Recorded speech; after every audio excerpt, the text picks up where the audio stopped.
Right now in Kenosha, streets are barricaded, businesses are boarded up, but things have remained peaceful. There's a small group of protesters gathered out there tonight.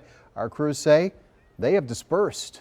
Tony Atkins was walking along with a group tonight, and Tony, as well as Tom Durian, has reaction from the Blake family and their attorney as they explain their next move. We'll begin with our Ben Jordan. He leads our team coverage with the district attorney explaining his decision. Ben? The Kenosha County District Attorney says it was his obligation to only charge the officers involved if he knew that decision would hold up in court.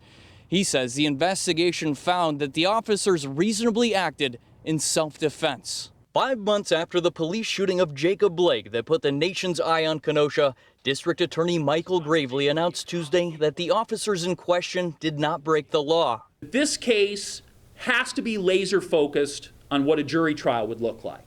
Gravely says a jury would have to examine the evidence from Officer Rustin Chesky's perspective, particularly what his knowledge was at each moment before shooting Blake 7 times. Those would be the things that would be primary, and almost none of those things are answered by the deeply disturbing video that we have all seen.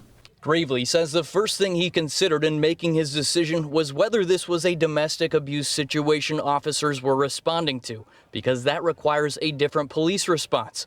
The mother of Blake's children called 911 on August 23rd, pleading for help. Jacob Blake is here and he has the keys to a rental that I purchased that I need to take back, and he's not trying to release it. Dispatchers immediately routed 3 officers to the home. Complaint says Jacob Blake isn't supposed to be there, and he took the complainant's keys and is refusing to get them back. Gravely says the next key factor to the decision was whether Blake was armed. It is absolutely incontrovertible that Jacob Blake was armed with a knife during this encounter.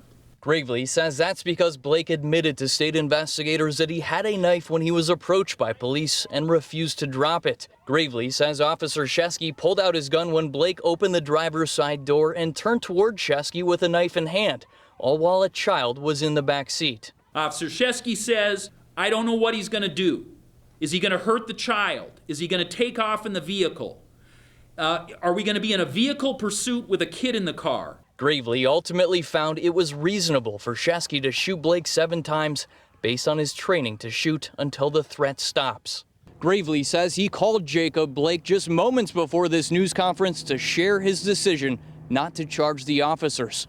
Reporting in Kenosha, Ben Jordan, TMJ4 News.